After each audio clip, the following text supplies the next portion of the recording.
मैं संजीवनी मंत्र उसी को दूंगा जो 1 वर्ष तक धरती के 365 दिन वृक्ष से उल्टा लटक कर जल और अन्न त्याग कर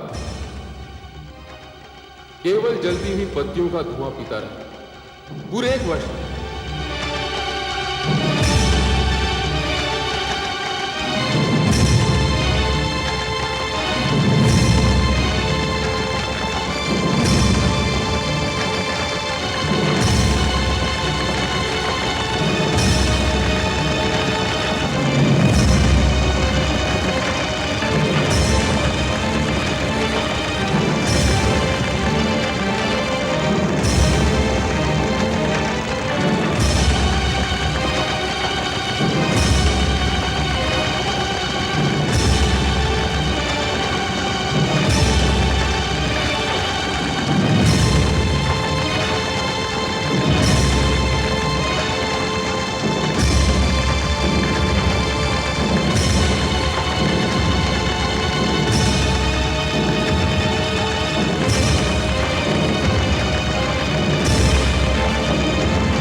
अग्नि को बुझाइए, शीघ्र अग्नि को बुझाइए, नहीं तो अनर्थ हो जाएगा। अरे कौन है तू और तूने क्या कर दिया?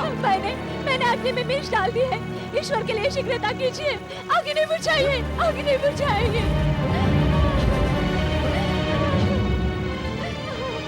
हर्षल, हम अग्नि नहीं बुझा सकते, गुरुदेव का यही आदेश है। नहीं, अग्नि बुझाइए, अग्नि बुझाइए, छोड़ दीजिए मुझे, छोड़ दीजिए, छोड़ दीजिए मुझे, छोड़ दीजिए, छोड़ दीजिए मुझे, ईश्वर के लिए छोड़ दीजिए, छोड़ दीजिए मुझे, ईश्वर के लिए छोड़ दीजिए, छोड़ दीजिए, नहीं तो अनर्थ हो जाएगा।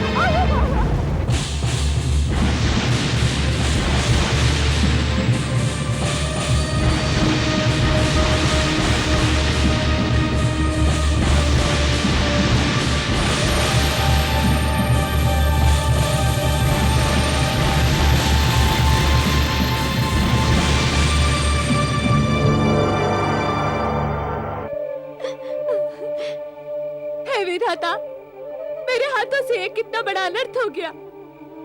मैंने तो केवल गुरु शुक्राचार्य का अनुष्ठान रोकना चाहा था, उनके प्राण नहीं लेना चाहती थी मैं। धिक्कार है मुझे, कितनी स्वार्थी हूं मैं। केवल देवलोक को बचाने के लिए, अपने पिता के हित के रक्षा के लिए मैंने एक महान विद्वान, एक महातेजस्वी, एक महाज्ञानी गुरु से कितना घिनौना छल किया है। पापी हो गई मैं ईश्वर, पापी हो गई। कैसे धुलेगा ये धब्बा, कैसे होगा इस पाप का प्रायश्चित? हे विधाता, मेरी सहायता करो, गुरु शुक्राचार्य को कोई क्षति न पहुंचे। हे शिव शंकर, उनके प्राणों की रक्षा कीजिए, उनके प्राणों की रक्षा कीजिए, उनके प्राणों की रक्षा कीजिए ईश्वर।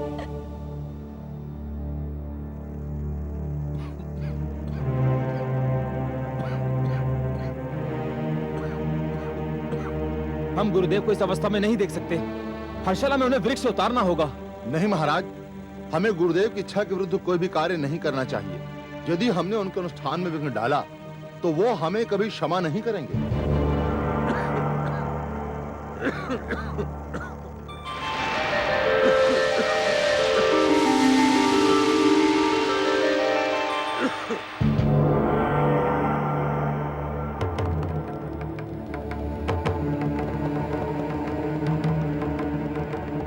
अपना अनुष्ठान रोक दो शुक्राचार्य।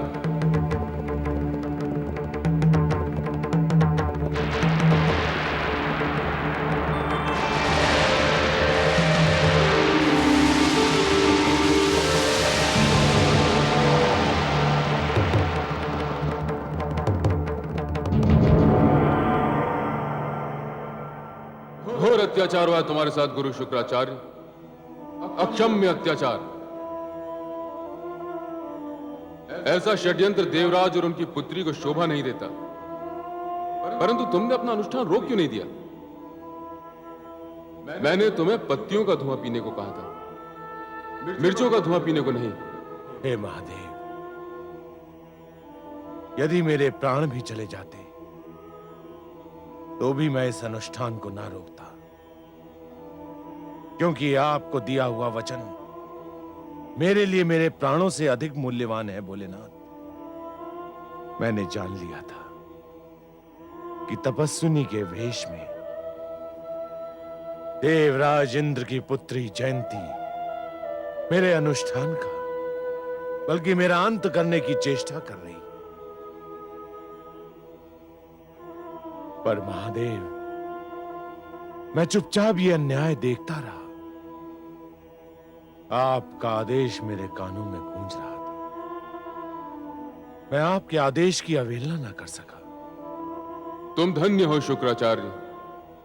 ऐसी महान निष्ठा, ऐसी अपार सहन शक्ति का प्रदर्शन करके तुमने मुझे प्रसन्न किया। तुम ऐसी परिस्थितियों में भी अडिग रहे जिन्हें झेल पाना किसी के लिए भी संभव नहीं। मैं तो अब भी अपना अनुष्ठान पूरा करना चाहता हूं महादेव। आपसे संजीवनी मंत्र प्राप्त करने के लिए मैं कोई भी यातना झेल सकता हूं। अब इसकी कोई आवश्यकता नहीं। जयंती ने एक षड्यंत्र रचकर संजीवनी मंत्र पर देवराज इंद्र का अधिकार समाप्त कर दिया। संजीवनी मंत्र को प्राप्त करने के अधिकारी तुम हो, केवल तुम। देवराज तो अनुष्ठान के नाम से ही भयभीत हो गए थे। मैंने यह निर्णय किया है कि संजीवनी मंत्र को प्राप्त करने के योग्य तुम ही हो। हे महादेव, हे भोलेनाथ, हे शिव शंभु, हे महेश, हे शंकर, आपको कोटि कोटि प्रणाम, कोटि कोटि धन्यवाद। मैं तुमको संजीवनी विद्या अवश्य दूंगा, परंतु ध्यान रहे, अधिकार और शक्ति का मद चढ़ जाए तो विवेक के पग डगमगाने लगते हैं, बुद्धि लड़खड़ाने लगती है। ऐसा बार बार हुआ है कि कोई महान शस्त्र, कोई महान शक्ति पाते ही मस्तिष्क में अहंकार भर जाता है और अहंकार के हाथों शक्ति का दुरुपयोग होने लगता है। संजीवनी जीवन दान है।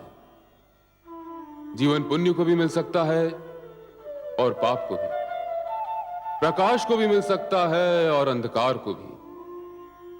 तुम इस शक्ति को पाने के बाद अपनी मर्यादा न भूल जाना, विवेक से मुख मत मोड़ लेना। हे महादेव, मैं सदैव आपकी आज्ञा का ध्यान रखूंगा। तो लो, मैं तुम्हें संजीवनी मंत्र प्रदान करता हूं।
उठो मेरे शिष्यों, उठो, उठो, जागो।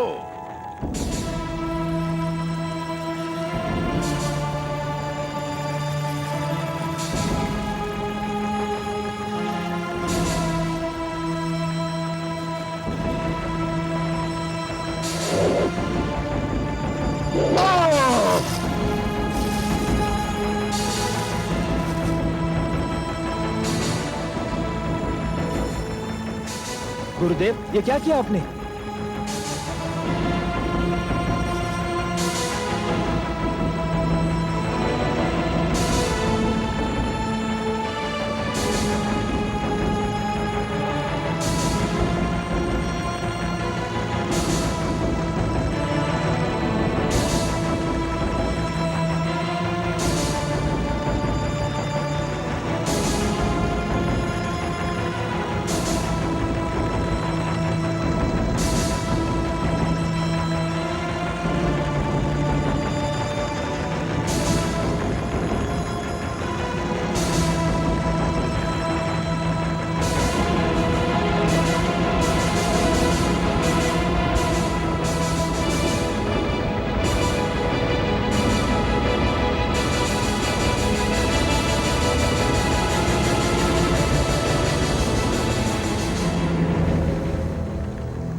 गुरुदेव, गुरुदेव, गुरुदेव की जय! गुरुदेव की जय! गुरुदेव की जय!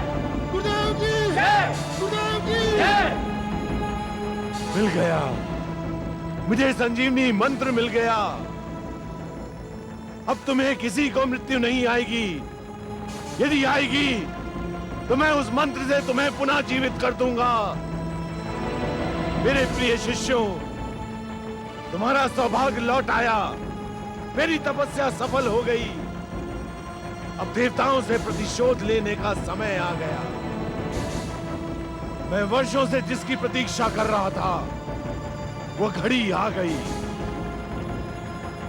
सावधान, सावधान देवलोक वासियों, सावधान।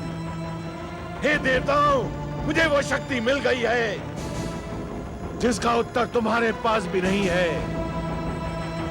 मैं तुमसे अपने अपमान का प्रतिशोध लूंगा। तुम मेरे प्रकोप से कदापि नहीं बच पाओगे।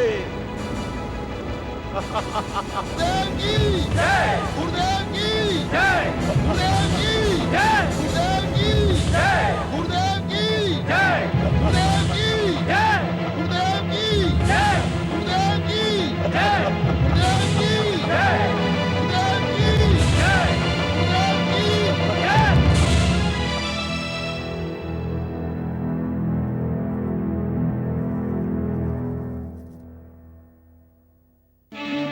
गुरुदेव की जय! गुरुदेव की गुरुदेव की गुरुदेव की गुरुदेव की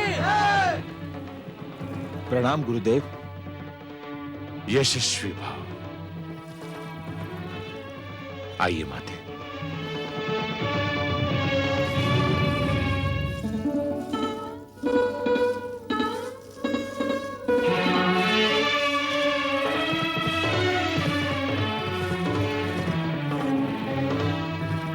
आसन ग्रहण कीजिए गुरुदेव। माते,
ये तो वही कन्या है जिसने राजगुरु का अनुष्ठान भंग करने की चेष्टा की थी।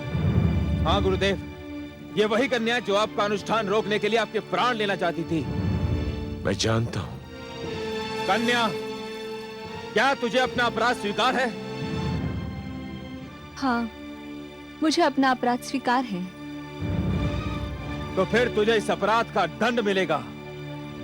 सेनानियों, पकड़ लो इसे। ठहरो।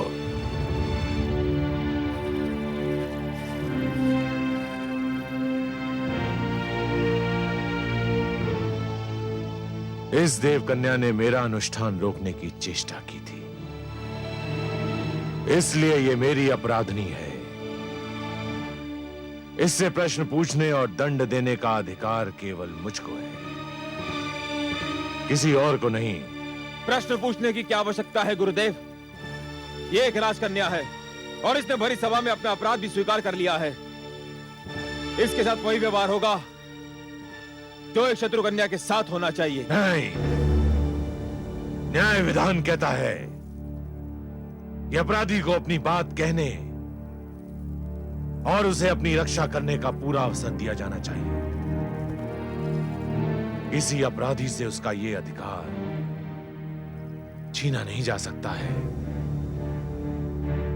देवराजपुत्री। देवराजपुत्री? देवराजपुत्री?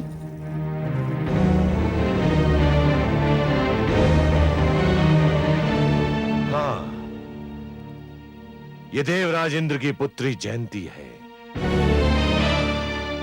मैंने इसे उसी समय पहचान लिया था जब यह तपस्विनी के वेश में आई थी, जहां मैं अनुष्ठान कर रहा था। यदि ये सत्य है तब तो इसे एक पल के लिए भी जीवित छोड़ना मूर्खता होगी गुरुदेव। इसका निर्णय मैं करूंगा।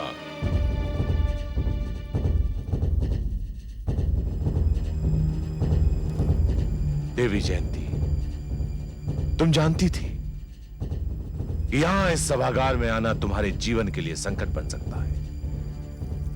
तुम तो अपना प्रयास करके चली भी गई थी, फिर तुमने यहां आकर अपने जीवन को संकट में क्यों डाला? गुरुदेव, ये सत्य है कि मैं वहां से निकल गई थी,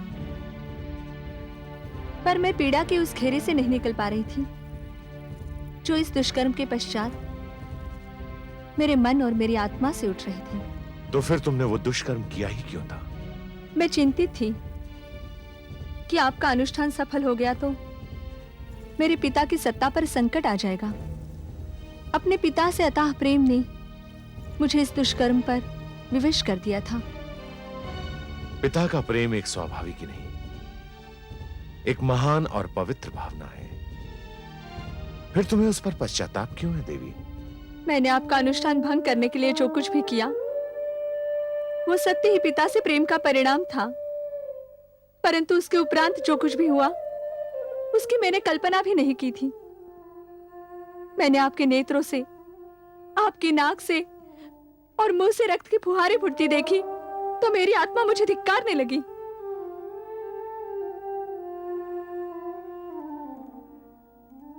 और इसी कारण तुमने अग्नि बुझाने का भी प्रयास किया था? हाँ गुरुदेव, मैं अपने अपराध पर लज्जित थी। मुझे स्वयं से घृणा हो रही थी और यही लज्जा मुझे यहां खींच लाई। सामान्य परिस्थितियों में मुझे देवराज इंद्र की पुत्री से कोई सहानुभूति ना होती, परंतु तुमने अपना अपराध स्वीकार करके यह सिद्ध कर दिया कि तुम्हारे हाथ अपराधी थे, परंतु तुम्हारा मन नहीं। तुमने सत्य बोलकर मेरा हृदय जीत लिया है, क्योंकि यदि सत्य का परिणाम जानते हुए भी कोई सत्य बोले तो वो अवश्य आदर का पात्र होता है। और इसीलिए मैं तुम्हें इस अपराध के लिए क्षमा करता हूं। अपराध क्षमा किया जा सकता है गुरुदेव, पाप नहीं। तुम क्या कहना चाहती हो?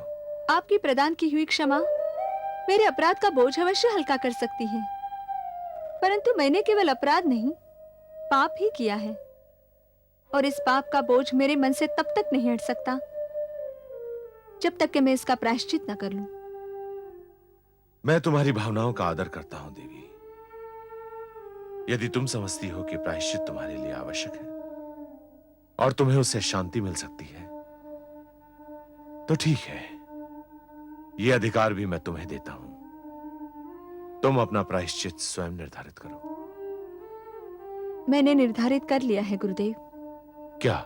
मैंने आपको शारीरिक कष्ट दिया था, आपके प्राण लेने चाहे थे। इस पाप का प्रायश्चित केवल सेवा और समर्पण से हो सकता है, पर यह तभी संभव है जब आप मुझे इसका अवसर दें। मैं अवसर दूं? कैसे? मेरा प्रस्ताव मेरी विनती मानकर। देवी, मैं आपका संकेत समझने में असमर्थ हूं। कृपया स्पष्ट कहें। मैं आजीवन आपकी सेवा और आपके समक्ष आत्मसमर्पण करने के लिए आपकी धर्मपत्नी बनना चाहती हूँ। क्या?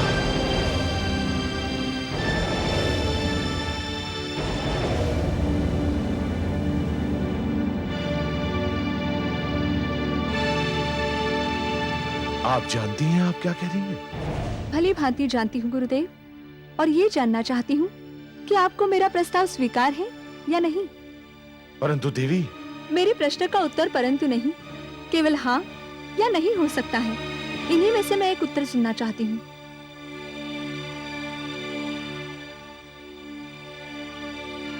आपका मौन भी मेरे प्रश्न का उत्तर नहीं है गुरुदेव। देवी, यद्यपि आप जो भी कह रही हैं वो मात्र भावुकता है और कुछ नहीं, फिर भी मैं उसका आदर करता हूं। परंतु भावुकता ओस की उस बूंद के समान होती है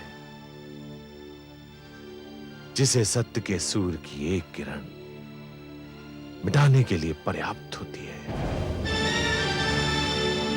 मैं ओस की बूंद नहीं हूँ गुरुदेव, पत्थर का वो कण हूँ जो दिखने में बहुत छोटा और तुच्छ होता है, पर उसे कोई और अधिक नहीं तोड़ सकता। मैंने जो कुछ भी कहा वो भावुकता नहीं, मेरा सोचा समझा निश्चय है।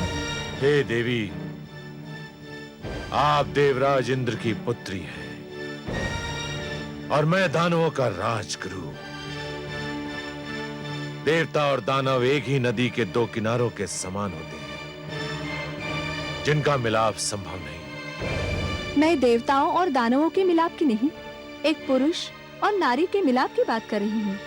आपके और अपने मिलाप की बात कर रही हूँ। बोलिए गुरुदेव, आपका क्या निर्णय है?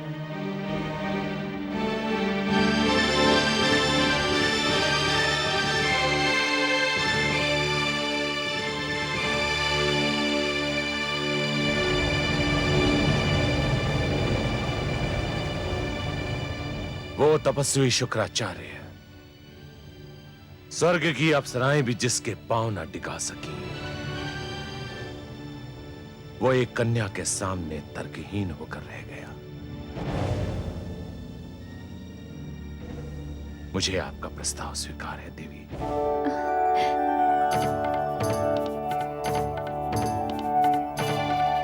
जाओ, जाकर मेरी माता से आशीष लो।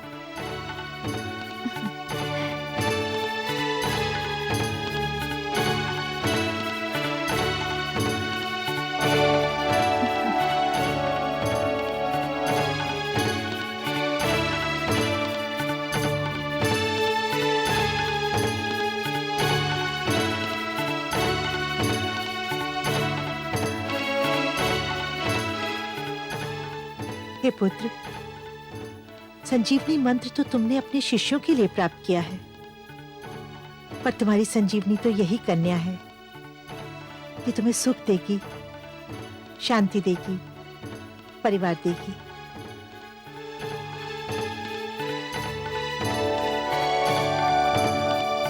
गुरुदेव की जय, गुरुदेव की जय, गुरुदेव की जय, गुरुपत्नी की जय, गुरुदेव की जय, गुरुपत्नी की जय, गुरुदेव की जय, गुरुपत्नी की जय, गुरुदेव की जय, गुरुपत्नी की जय।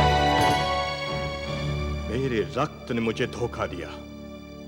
मेरे रक्त ने, मेरे घर के दिए ने मेरा घर फूंक दिया। धिक्कार ऐसे संतान को जिसे अपने पिता के आदर और सम्मान का भी ध्यान नहीं।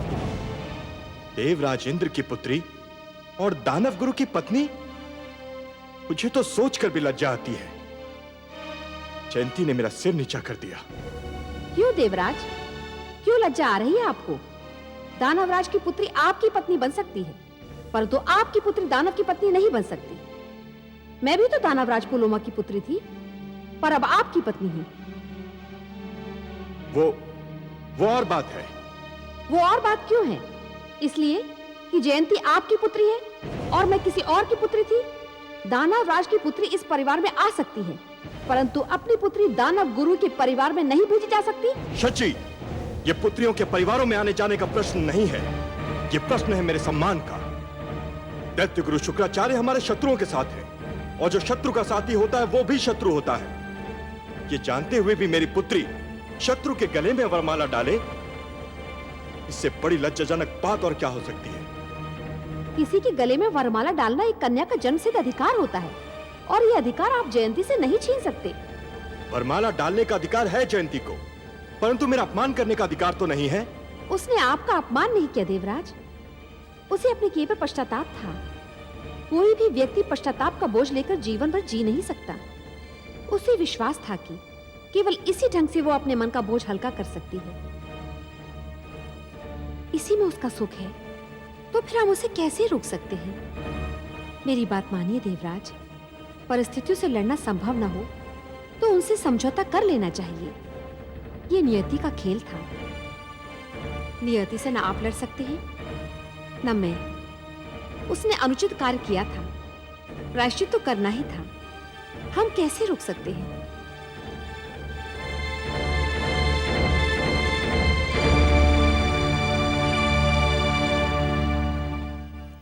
देखा महादेवी, देखा अहंकार का दुष्परिणाम। मस्तिष्क में जब अहंकार भर जाता है तो सिर तन कर आकाश को छूने लगता है, और फिर जब परिस्थितियां अहंकार को चूर चूर कर देती हैं तो वही सिर फिर से पृथ्वी पर आ गिरता है। देवराज इंद्र का झुका हुआ सिर उनके चकनाचूर अभिमान का साक्षी है महादेवी। देवराज से भूल हुई है और वो इस भूल का फल भी भोग रहे हैं, परंतु हे कमल नयन, प्रश्न तो ये है कि क्या जयंती जो कर रही है वो अनुचित नहीं है? महादेवी, आपके प्रश्न का उत्तर केवल एक प्रश्न से ही दिया जा सकता है, और वो प्रश्न ये है कि जयंती ने दैत्य गुरु शुक्राचार्य के साथ पहले जो कुछ किया, क्या वो उचित था? नहीं महादेवी, नहीं। हर क्रिया की कोई ना कोई प्रतिक्रिया अवश्य होती है, तो फिर अनुचित क्रिया की प्रतिक्रिया उचित कैसे हो सकती है देवी? हाँ, परंतु इसे रोका भी तो नहीं जा सकता। इन सारी अप्रिय घटनाओं का आरंभ देवराज इंद्र की भूल से हुआ था देवी। जिस प्रकार अग्नि से केवल धुआं ही उत्पन्न होता है और जल नहीं, उसी प्रकार भूल से केवल पश्चाताप का जन्म होता है देवी, संतोष का नहीं। तो ये घटनाक्रम कहां जाकर रुकेगा देवेश्वर? जयंती का यह निर्णय इस घटनाक्रम का आरंभ है देवी, अंत नहीं। इस आरंभ और अंत के मध्य अग्नि और रक्त की नदी बह रही है। दैत्य गुरु शुक्राचार्य को संजीवनी मंत्र का मिल जाना देवलोक के लिए एक अशुभ समाचार है।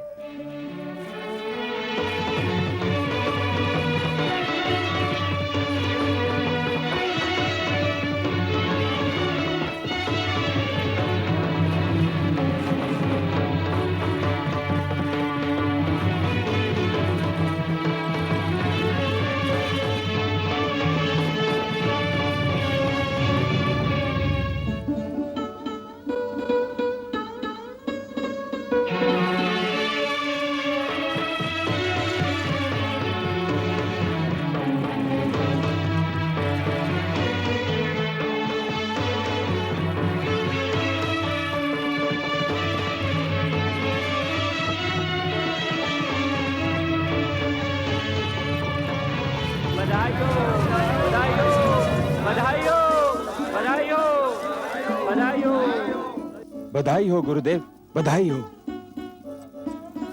बधाई हो गुरुपत्नी।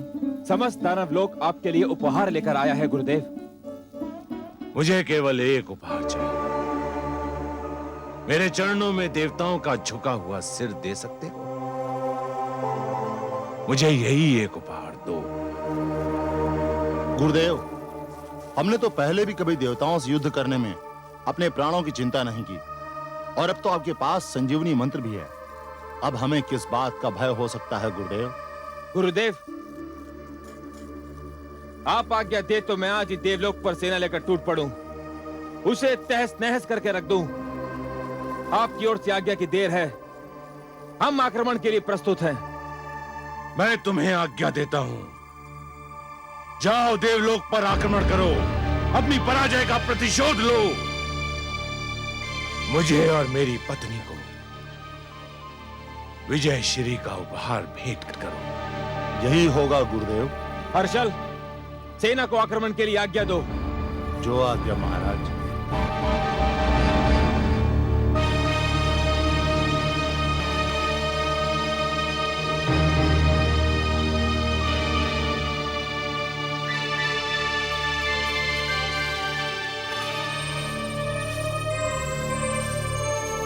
देवराज। चित्ररथ, मलय केतु, बोलते क्यों नहीं? देवराज, दानवराज कालकेतु ने देवलोक पर आक्रमण करने की घोषणा कर दी है। उसकी सेनाएं आंधी की गति से बढ़ी चली आ रही हैं। देवलोक में युद्ध की घोषणा कर दो, सेनाओं को तुरंत बाहर निकलने और दानव सेना का सामना करने का आदेश दो। जाओ। जो आज्ञा देवराज।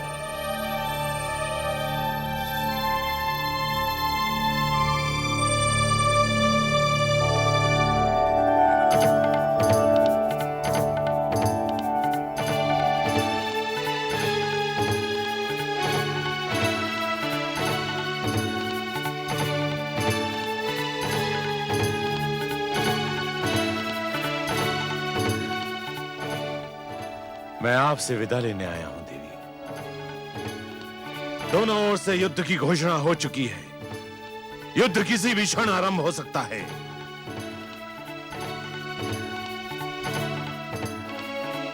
देवी, आप युद्ध की बात सुनकर चुप क्यों हो गई? क्या यह संभव नहीं कि युद्ध ना हो स्वामी? युद्ध ना हो यह आप इसलिए कह रही हैं कि ये युद्ध आपके पिता श्री देवराज इंद्र के विरुद्ध घोषित किया गया है। आपने जब मेरे सम्मुख विवाह का प्रस्ताव रखा था तो उसी समय मैंने आपको सावधान कर दिया था कि मेरे संग रहकर आपके जीवन में कई क्षण ऐसे आ सकते हैं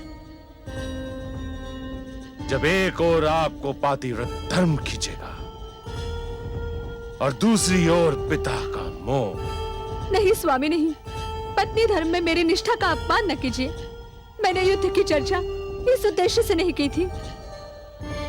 तो फिर किस उद्देश्य से की थी देवी? मैंने केवल इसलिए कहा था कि युद्ध का परिणाम अच्छा नहीं होता। युद्ध का परिणाम एक पक्ष की विजय और दूसरे पक्ष की पराजय होता है। आप जानती हैं देवी, इस युद्ध में किसकी विजय और किसकी पराजय होगी? स्वामी, क्या युद्ध में केवल विजय और पराजय होती है? और क्या होता है युद्ध में? क्या युद्ध सभ्यता की हानि नहीं होता? नैतिकता का पतन नहीं होता? क्या युद्ध मन में पलती हुई सुंदर भावनाओं का हनन नहीं होता? होता होगा, परंतु मेरे लिए नहीं। मेरे लिए ये युद्ध देवताओं के हाथों अपने अपमान के प्रतिशोध का सुनहरा अवसर है। मेरे लिए ये युद्ध अपने दानव शिष्यों को दिए गए वचन को निभाने का अवसर है। मैंने अपने शिष्यों को वचन दिया था कि मैं दानव संस्कृति की रक्षा करूंगा और उसे विजयी बनाऊंगा। क्या इसके लिए युद्ध प्रथम और अंतिम मार्ग है? हाँ देवी, मैं तो उस मार्ग पर अपना पग धर भी चुका हूं। तो फिर आप छाया की भांति मुझे हर पल अपने साथ पाएंगे। मेरे लिए मेरा पति सर्वश्रेष्ठ है। मैं आपकी धर्म पत्नी हूँ स्वामी। जीवन में कोई और नाता, कोई और संबंध यदि महत्व भी रखता है तो इस नाते के बाद रखता है। आप जाइए, जब तक आप लौट कर नहीं आएंगे मैं आपकी विजय की प्रार्थना करती रहूंगी।